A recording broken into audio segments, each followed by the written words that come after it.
Episode 100, Scott J. Miller, FranklinCovey, host of the podcast On Leadership with Scott Miller, author of books including Management Mess to Leadership Success and Marketing Mess to Brand Success. So I have no shortage of messes to share.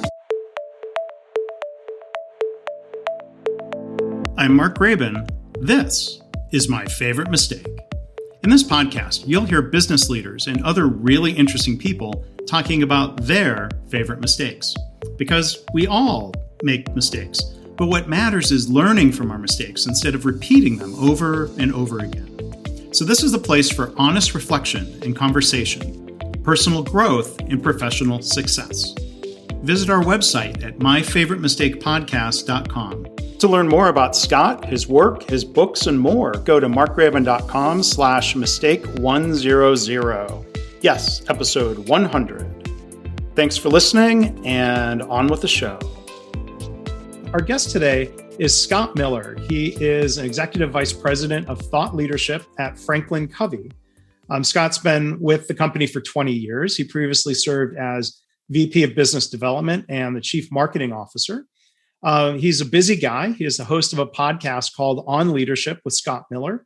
Guests have included Adam Grant, Elizabeth Smart, John Maxwell, Matthew McConaughey, Stephen M.R. Covey. That's quite a list. So before telling the audience more about you, Scott, let me first say welcome. Thanks for being here on this podcast. Mark, my pleasure, man. Thank you for turning your spotlight onto me for my new book. I'm grateful. Oh, sure. I'm happy to have you here. I think we'll learn a lot today, and I know there's some good stories. So the books, and for those of you who are watching on YouTube, you can see kind of behind Scott. For those who are just listening, I'll give you a little bit of a rundown. He's author of books including Everyone Deserves a Great Manager, Management Mess to Leadership Success, 30 Challenges to Become the Leader You Would Follow. And he's got a new book. It's going to be available May 11th, Marketing Mess to Brand Success, 30 Challenges to Transform Your Organization's Brand and Your Own. And you can also see peeks behind you, Scott. You've got quite a pipeline of books in the future. Can you tell us about that a little bit first? Sure. So the first book that I wrote, Management Mess to Leadership Success, really just all focused on my own messes as a leader inside a leadership development firm for, over 25 years. And it got some traction, some success, right? It sold about 100,000 copies the first year, which is not too shabby for a first-time no-name author. And there was just something in this idea of owning your mess. Everybody's got a mess. So as a leader, show the vulnerability to own your mess, because when you do, you make it safe for others to own theirs. So the publisher signed me to a 9-volume deal over 8 years in the Mess to Success series. So today's topic is Marketing Mess to Brand Success. I was the Chief Marketing Officer for almost 8 years at this global public company. And then I've just finished the manuscript for Job Mess to Career Success, based on the ups and downs, mostly ups, but some downs of my own career. And now I'm finishing the final touches on the fourth book called Communication Mess to Influence Success. It'll come out in 2022. And then there are about 4 or 5 more. Let's see, there's Sales Mess. There is Parenting Mess to Launch Success, Relationship Mess. There's a whole bunch of them that are coming out. In fact, the Parenting Mess to Launch Success will be co-written by my oldest son. I have 3 boys right now. And so I got to get closer to launch before I have any credibility on the launch part. But I appreciate you asking about the series. I'm delighted the response has gotten so far. And one of the reasons I was so excited to have you here on the podcast, it seems like philosophically, there's a really strong alignment. You're using the word mess. Yeah. Here we talk about mistakes, but everything you said aligns with the theme here of, owning mistakes and being open and creating a culture where that's okay, because that drives learning instead of blame or feeling sorry for ourselves. Well, that's why I love your podcast, why I came on, because I think the days are gone where people are disconnected from leaders. They're on pillars, they're on columns. No, people want to relate to their leaders. They want to respect them and learn from them. But I think the greatest teaching moment that any leader can offer their team is to talk transparently, vulnerably, open about the mistakes you've made, to use those mistakes, as you call them. I call them messes, the same exact thing, to teach through them. to use them as a learning point, because when you own your mess, you make it safe for others to own theirs. If you're seen as being untouchable and perfect and pristine, then no one's going to take risks. No one's going to tell you the truth. No one's going to surface their problems where others can learn from them. I want my people that work for me, report to me. I am an entrepreneur. I have employees. I want them to own their mess immediately. And if they trust that I have an open culture, they're going to take some more risks. They're going to be more abundant with information and talk about their fears, their passions, their challenges. It's just the culture I want to work in. Mm-hmm. It doesn't license mistakes, right? It's not making an environment where you want people to make mistakes. It's creating an environment where it's safe to make mistakes, report them immediately, and have the maturity, the emotional maturity to share them and have everybody learn from them versus try to hide them or sweep them under the rug. Right. Because mistakes, just building on that, being open about mistakes isn't a license to be reckless. That's right. But even when people are being careful and thoughtful and well considered, there still end up being decisions, whether that's in the realm of leadership, deciding who to hire, or from a marketing standpoint, what kind of messaging or campaign to go with. There could still be mistakes, even with our best education and efforts and intentions. So on that, I guess maybe I'll just jump right into the question that you're expecting, because we ask everybody here on the podcast. Scott, with all the different things you've done, what would you say is your favorite mistake?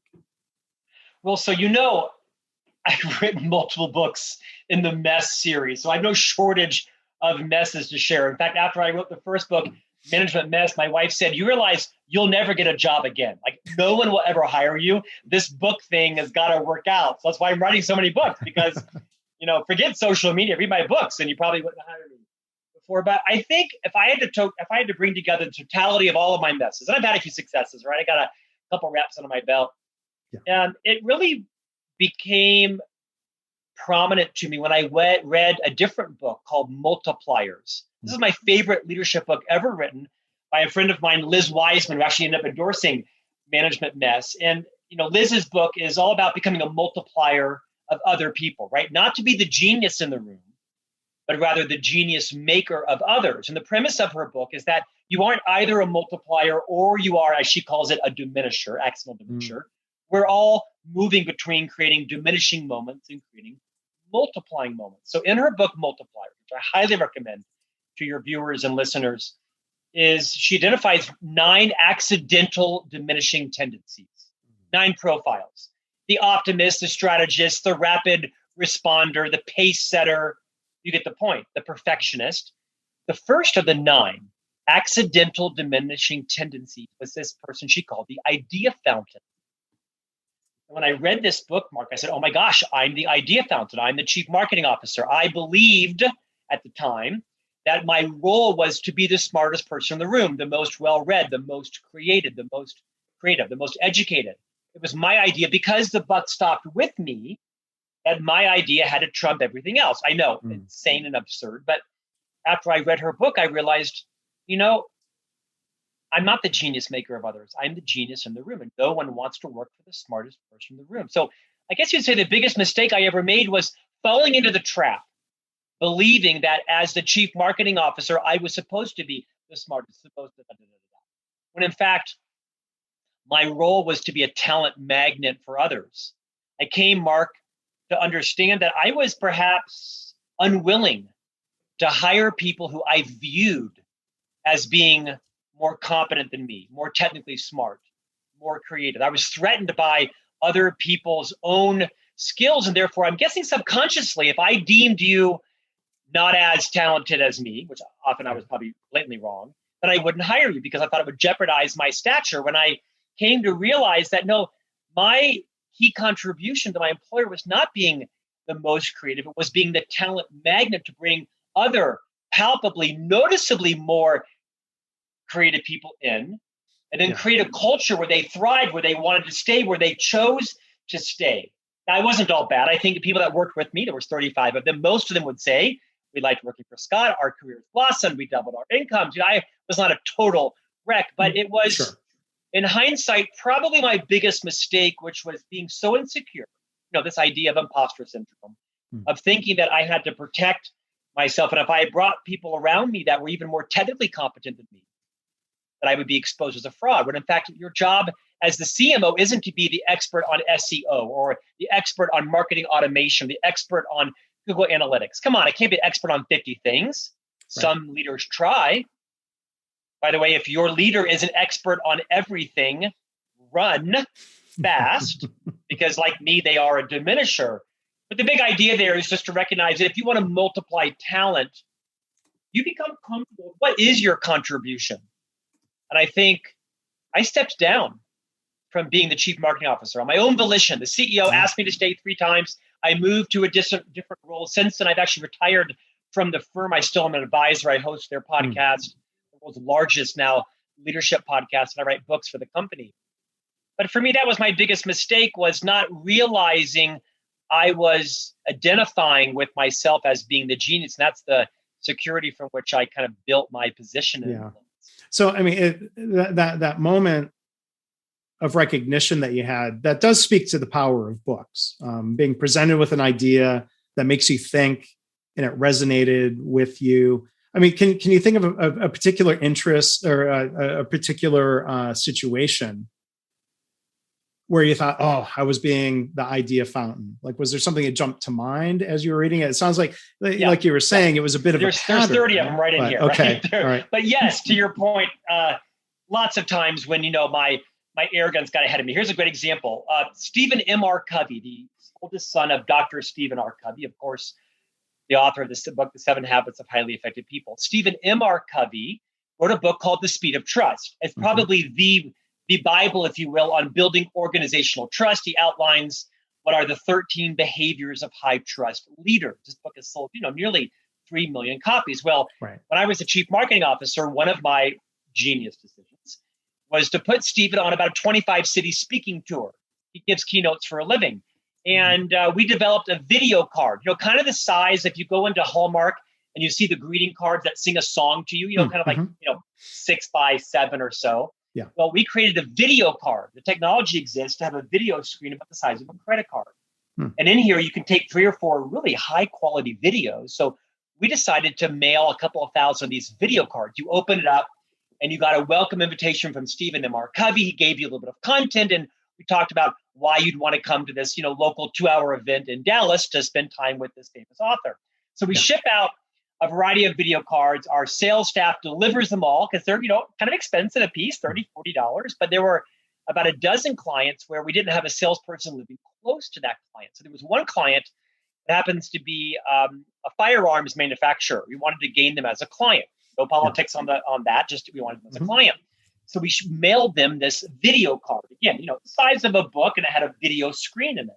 Right. It just so happens that when the video card arrived, it was flagged through the mail, because I'm sure they get lots of threats and all kinds of things, given the politics behind, that right industry, by the Constitution and all the ensuing, carnage that's happened for the misuse of firearms and all of that. That goes anyway. They call the state police, the FBI, the ATF, and the local police. They all come out with a bomb squad because they're convinced the FranklinCovey video card perhaps is a threat. Well, of course, it wasn't.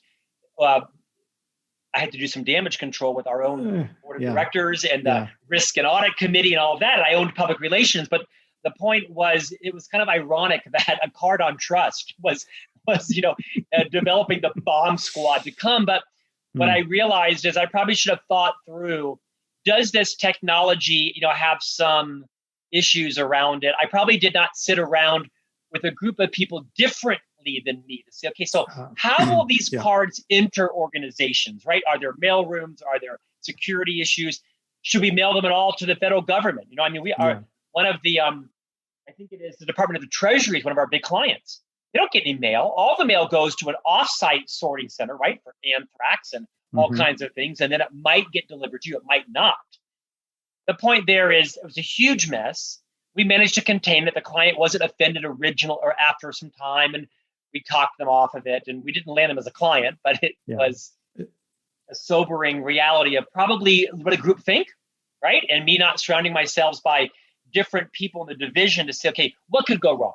What's the downside of this? What should we be aware of as opposed to charging ahead, genius idea. And in some cases, it was a masterful idea. Thousands were delivered. Hundreds of CEOs showed up to events. We had a wildly successful tour. But in hindsight, I probably didn't surround myself with people of different points of view, different thinking to help me brainstorm what could go wrong and could we anticipate it? And the big learning there was don't mail video cards, just hand deliver them from a trusted source. Well, but there's an important management lesson that you share there, Scott. It seems like there's overlap sometimes between a marketing mess and a management mess.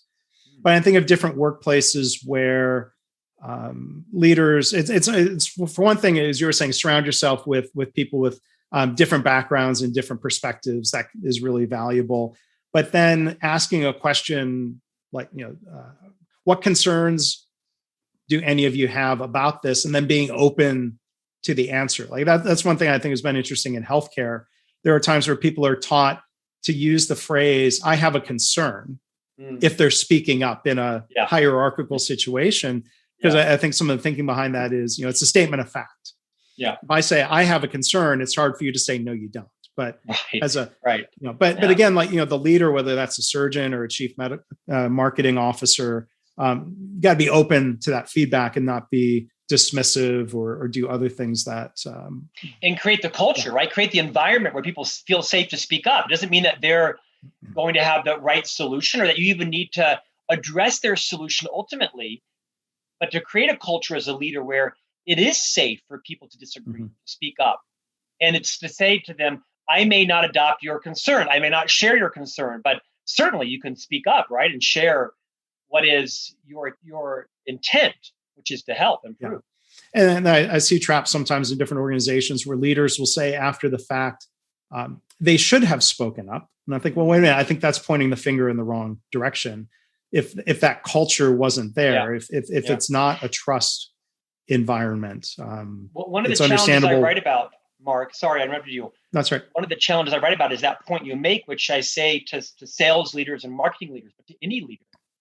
If your people are lying to you, not because they're bad people, because they're saying, I'm going to hit my quota for the quarter and then they miss it, or they say something's arrived, but it hasn't, right?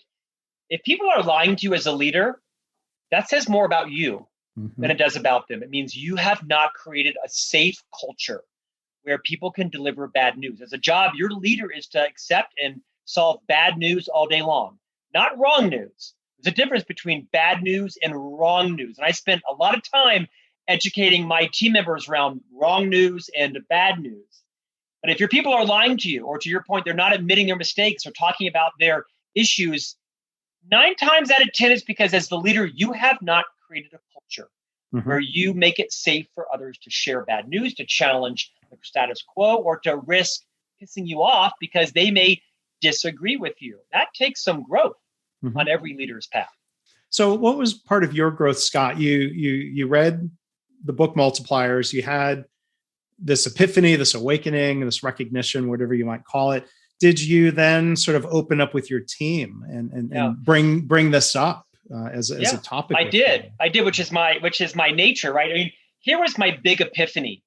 At the time I was the chief marketing officer, I was a named executive officer on the executive team in a public company. And I find myself at every executive team meeting saying, well, what if we? Well, what if we? Well, what if we did this? And what if? And then I was this fountain of ideas. And because I was fairly influential, I was somewhat charismatic, and I had a budget, and I had 25 years in the firm, I would have very talented, very well-educated executives chasing all of my solutions, and I became a distraction. I think what I became was a really valuable gap closure leader, a really valuable, let's fix it this way, very tactical versus being very strategic, kind of holding back, letting the team sort of think and talk through the strategy and the problem. And then when it was time, I could offer a bevy of solutions, but I was just sort of a solution, always looking for a problem. Now, the fact of the matter is our market cap tripled under my leadership. The stock went from $6 to $30. There were some great things, of course, that I did along with the broader team and company. But as I look back, when I share with my team, it was time for someone else to take my job. It wasn't, I wasn't being fired. I could have still been in the job now, but I like to disrupt myself. I like to stay ahead of the boot. I like to always relieve myself of my job a year or two before anybody else begins to think about it. I hate and I love this adage. And Mark, that is, you're never in the room when your career is decided for you. Right? If you're the CEO, the board is deciding it in private. If you're the senior vice president, the CFO, and the CEO are deciding it for you. If you're a frontline sales manager, right, you're never in the room when your career is being decided for you. And I didn't want that to be the story of my career. So I quite proactively moved myself out of that job, not because I was a mess, because I had messes and they were also diminishing other people. I needed to go find my voice on the next phase of my career. Well, the one thing you talked about there when you were throwing out the what if we, there are questions that aren't really questions, or they are questions that get interpreted as a directive depending on the personalities in the room. What if we do such and such might be heard as we need to do such and such. That's right. And sometimes leaders aren't aware of that. They don't intend, sometimes it's difference between extrovert, introvert, of like, hey, I was just thinking out loud. And the introvert assumes, well, if you said it, you must have thought about it a lot and you've made a decision, as opposed to, I'm just thinking out loud. Those disconnects Mark, what you happen. share is so profound. In fact, Liz Wiseman said, before she wrote the book Multiplier, she was an executive level leader at the Oracle Corporation for 18 years. And she said she was an idea fountain. And that finally on her door at Oracle, which was like a whiteboard, she wrote in big writing, "Ignore me as needed to get your job done." And I thought, that's so great. It just shows like a mature leader to realize, you know what? I'm going to have lots of ideas and I'll tell you when they are directive. You'll know the difference between me having an idea party and you actually now having to change priorities, execute on this. But I do think that self-awareness, to your point, is so invaluable. As leaders, you've got to know, what is it like to work for you? What's it like to execute a project for you? What's it like to be in your staff meeting where you're just going off? People are wondering, how the hell, right? Is this all supplant last week's ideas, or is this? And so as a leader, not only do you make it safe for others to tell you their truth, make it safe for them to give you feedback and talk to you about, boss, which of these 19 things should I start first? Right. And I had the epiphany in my late 40s, like 49, during this time where I realized I needed to hold back, that my power, my influence, my credibility wouldn't be any less. In fact, it might even be more if I was quiet for an hour in the CEO's meeting. And then when it came time for the marketing guy to opine, I would be E.F. Hutton, right? Not, Scott Miller. And I dated myself for your viewers. I remember the E.F. Hutton commercials. People can search YouTube for that if they're not. Yeah, profound, actually. But I think, there's this tendency, a lot of organizations encourage leaders to be the all-knowing, infallible, unquestionable expert. And that builds over the course of someone's career, or that expectation is there, where I think of a distinction. I think a powerful thing in a company, I think a positive trait is when people feel safe to answer a question by saying, I don't know. Yeah. I don't know. Let's find out. I don't know. Let's figure it out. I don't know. Let's go try. I mean, I'm curious if you've run across that dynamic. Is that it sounds like one of the management messes that you might. Yeah, it does. I mean, again, this is why your podcast is so popular, is because your insights are right on. It comes to the kind of culture you want to create, right? I mean, people are not an organization's most valuable asset. That human resource adage has long been debunked. It's the relationships between your people that are your ultimate competitive advantage. So you're really, every company is now a technology company, and every company is in the same business of people, right? These are now adages that are ubiquitous across all businesses. So leaders have to recognize that you may have 30 years of experience. What you likely have is 1 year of experience repeated 29 times. And you're doing the same things over and over again. And you got to be emotionally agile enough and intellectually nimble enough and really self-aware enough to realize, are there other ideas that challenge yours now? And you aren't supposed to be the expert on everything. If you're working for someone who is an expert in operations, supply chain, marketing, finance, accounting, run from that person, right? Because it's only a matter of time between their perfectionism and omniscience crushes your spirit and your soul. It's a Instead, word. Yeah. be the talent magnet, right? Just be the magnet bringing in all this genius talent. And there's, I mean, this is a workplace dynamic. It's also a dynamic on social media, or there's the expression that gets thrown out like, oh, so now you're an expert in immunology and vaccines, huh? I mean, Yeah. Well, we can look to the top of the nation for that one for the last couple of years. That was, no politics there. It's just, if you want your credibility to be respected, you don't have an opinion on everything, right? You bring yourself to the recognition as a leader. My job is to bring the best expert talent around me as possible. Kind of like the role the cabinet plays to the president. I write in the book, Marketing Master Brand Success, that I think the most valuable group of people around the US president is his or her cabinet, right? Is to bring experts in to opine on issues where ultimately they have to make the decision, but it's not in a vacuum, hopefully. Right. So surrounding yourself with people and giving them permission to challenge you and disagree is, I mean, we're in agreement that that's a trait you would want to see in a family, in a business, at the highest levels of government. And like, yeah, not to spend too much time on it, but I think it is just a factual observation. We could see it with our own eyes. Of the former president would say things like, "Oh, I went and visited the CDC, and they were amazed about how I knew so much about this." And it's just that constant bragging of, "I know the most about this." That's, I think, I tell you, I think there was serious, merely irreparable damage done there on what we look to leaders for, how we view leadership. To your point earlier, it is, sometimes in my wildest dreams, I imagine I'm the president, I'm having a press conference. Like, how would I handle this situation, right? I mean, what would I say? You got your PR people saying, well, don't show weakness. And you got your brand people saying, well, don't tell all the truth, right? And at the end of the day, you might just say, you know what? We need to have a talk. And some of you aren't going to agree with me. Some of you did not vote for me. Some of you did. Some of you are going to, support me, and some of you are not. But I'm here to give you the facts and the information, and then you can determine how you want to action on them at your own level. But there is a level of transparency that is, I think, an invaluable leadership currency, is sharing the truth. Your opinion on the truth is your politics.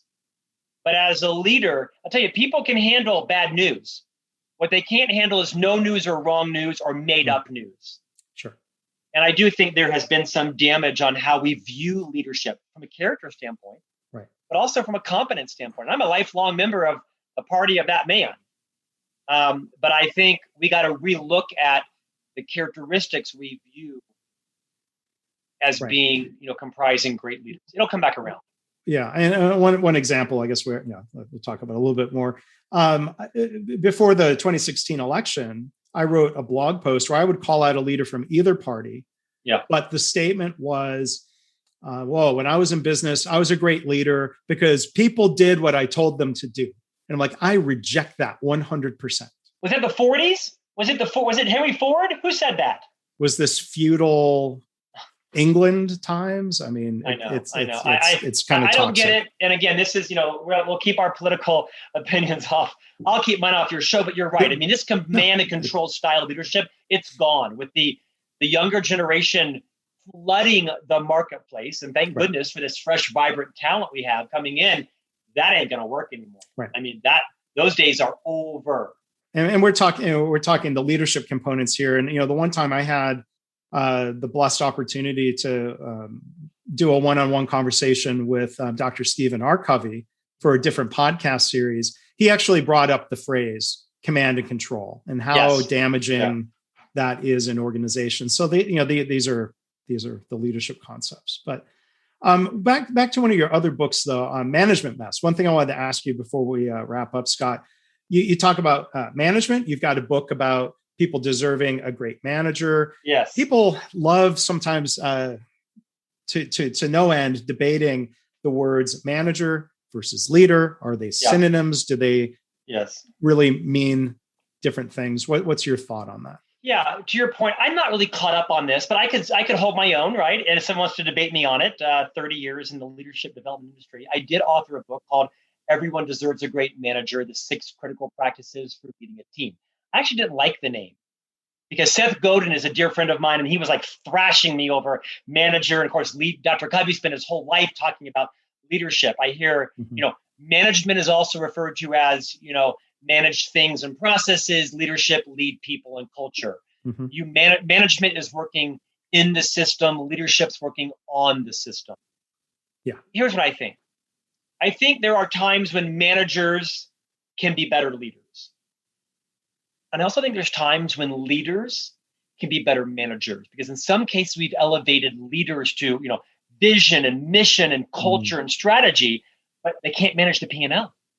They can't determinate someone to save their life. They can't, literally manage a pipeline of opportunities to make sure you actually hit your quarterly financial commitment. So I think sometimes leadership can be so aspirational where nothing gets done. It's all about consensus building and building culture. Yes, that's important. And you got to deliver on your second quarter revenue and EBITDA promises to your investors, or your analysts will skewer you and your stock will go to $6. So there is a fine balance of knowing when to manage, including manage people. Some people need to be managed at certain parts of their career. And when do you lead people? And then when do you manage systems versus when do you lead systems? I don't mean this to be convenient, but I think it's just a delicate balance, like clutching the gas, right? When I was 15, my father horrifyingly taught me, of course, how to, drive a stick shift Jeep. There's all kinds of lurching back and forth, and but it's that delicate. Now it's effervescent. Right now, it's just done unconsciously. I don't even think about it. My wife, who is much more talented than I am in every aspect of life, cannot get our car up the hill. We have a vintage Volkswagen. To save her life, she could not drive the car up the hill. 3 weeks from now, when she put the time into it, she would do it naturally, right? Like management leadership, you got to kind of pay the price to know when to use either. And then it becomes reflexively unconscious for you, gas and clutch. And it seems like the pendulum swings back and forth. There are different eras where, there's some eras where books come out. Like I think the former CEO of Honeywell had a book called Execution. And, some people talk about Larry Bossy. That's right. And some people talk about, the execution being 95% of the battle. And, these are just numbers and expressions, but you're right. Sometimes it's seen as fun and glamorous. I mean, I see sometimes healthcare management students come out of their master's program and they want to go into a job in strategy because I think school has convinced them that's cool, that's sexy, that's right. And I think, well, it's at some point, boy, you've got to go into operations and see how the organization really works on a day-to-day basis. We need both. I'm with you. We need strategy. We need execution. But yeah, sometimes people get too fixated on one or the other. Because I would say the best operations without any strategy would be a problem. So I think back of the history of FranklinCovey, the company, and at some point it was Franklin. I mean, in the mid 90s, I carried a Franklin planner, the leather bound. I bought the paper inserts for it every year. Like at some point, I'm sure that was a good cash cow business. But then I got $500 million. But then I got a Palm Pilot. Right. And so the world changed. Franklin, or at one point, it became FranklinCovey. There was a need for strategy and evolution, not just better execution of what they did. Yeah, we have reinvented ourselves, 3 or 4 times. In fact, we were actually the largest reseller of Palm Pilots in the nation, as we were also trying to kind of make that migration. What's interesting is, to that point, we have long since divested ourselves from the retail stores and the consumer paper planning business, but it actually still does pretty well. Think about it. I mean, I've probably got 2 or 3 systems on my desk. I still capture notes. Yeah. I mean, paper has never been more relevant. We're still using it. It's just kind of how you use it, how you integrate it into your system. I love that you and I are both organizational nerds. Only you could pitch to me the CEO of Honeywell in the 80s, and I could tell you his name was Larry Bossy. We've dated ourselves. That's a great book, by the way. Well, and I'll put a link in the show notes to one of the E.F. Hutton commercials. When E.F. Hutton talks, people listen, right? I love that. Thank you. So our guest here today, this has been a lot of fun, Scott. Our guest has been Scott J. Miller.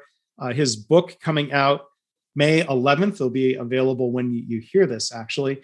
Marketing Mess to Brand Success, 30 Challenges to Transform Your Organization's Brand and Your Own. So, and there are other books. You can find them. I'll link to Scott's Amazon listing, and there are future books to come. The website is marketingmessbook.com. Is that probably the best place for people to go, Scott? Yep, that's great. You also can find me at scottjeffreymiller.com. Connect to me, follow me, message me on LinkedIn, Instagram, Twitter, Facebook, all of them. But marketingmessbook.com works great. Thank you, Mark. And again, the podcast is On Leadership with Scott Miller. Final question. I mean, do you remember a guest that had an interesting mess story that they told? I'm putting you on the spot. You've talked to a lot of great people. We've had 150 episodes. We've got some great guests coming up. Bill Gates is coming up. Oh, wow. Melinda Gates. We've got some amazing guests coming up. Matthew McConaughey, you mentioned him earlier, was a great guest. So better than I thought he might be, actually. His book, Green Lights, is still #1 audiobook in the nation. I highly recommend his book, Green Lights. It's a raw, discontinuous series of messes in his life, right? But he shared a concept from a friend of his. I'm gonna bastardize it here, but he basically said, I've had thousands of problems in my life, only of which a few ever really materialized. I mean, I got that wrong, but it's just a great point to think, we spend so much time worried about all these things that will happen, when the vast majority of them don't. And I like that line because like his uncle, his friend's uncle, I spend a lot of my time thinking about what can go wrong. As an officer, I'm, big into contingency planning, and I'm a husband, I'm a father of 3, and I'm responsible for 4 people's lives, in a certain part of their life. And so I tend to be, I love a good crisis. I love a good crisis. And if one doesn't exist, I'll cook one up to crisis level for the adrenaline, right? I do my best work in crisis mode. So I like Matthew McConaughey's mess was the fact that, most of your messes aren't going to come true. So just own those that do and teach through them so others can avoid them and have a higher batting average on their successes. Wow. So thank you for sharing that story, Scott. I haven't listened to that episode yet, so I will go and find it, and I'll encourage the listeners to go check it out. It's good. It's good. He's chill. He makes me, we're polar opposites, right? He is as chill as he portrays himself. And it was very insightful. I mean, don't underestimate that man. He is potentially running for governor here in the state of Texas. So we'll see. Yeah, we'll see. Yeah. It will be interesting to see. You'll have a chance. So again, Scott Miller, thank you so much. This has been a lot of fun. Thank you for joining us today. Mark, thank you. For show notes, links to Scott's work and books and more, go to markgraban.com/mistake100. As always, I want to thank you for listening. I hope this podcast inspires you to reflect on your own mistakes, how you can learn from them or turn them into a positive. I've had listeners tell me they started being more open and honest about mistakes in their work. And they're trying to create a workplace culture where it's safe to speak up about problems, because that leads to more improvement and better business results. If you have feedback or a story to share, you can email me, myfavoritemistakepodcast@gmail.com. And again, our website is myfavoritemistakepodcast.com.